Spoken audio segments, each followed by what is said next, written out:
দিল্লিতে টানা ২০ দিন অনশনরত ভারতীয় সমাজকর্মী ও শিক্ষাবিদ থ্রি ইডিয়টসের সেই সোনম ওয়াংচুককে জোরপূর্বক হাসপাতালে নেওয়া হয়েছে। ১৮ জুলাই সকালে দিল্লির রাজপথ থেকে তাকে তুলে নিয়ে যায় পুলিশ ও আধাসামরিক বাহিনীর সদস্যরা।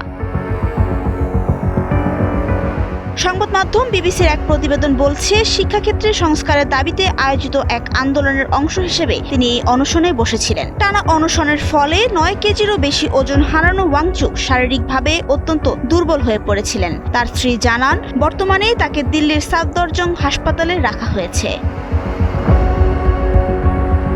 হাসপাতাল কর্তৃপক্ষের দাবি, সোনম ওয়াংচুকের শারীরিক অবস্থা এখন স্থিতিশীল আছে এবং তাকে পর্যবেক্ষণে রাখা হয়েছে। পুলিশের ভাষ্য মতে, আদালতের নির্দেশনা এবং তার স্বাস্থ্যের অবনতির কারণেই এই পদক্ষেপ নেওয়া হয়েছে।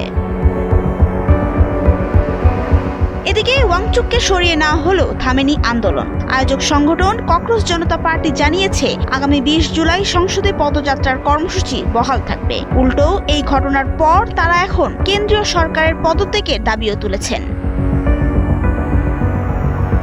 ডেস্ক রিপোর্ট, সময়ের আলো।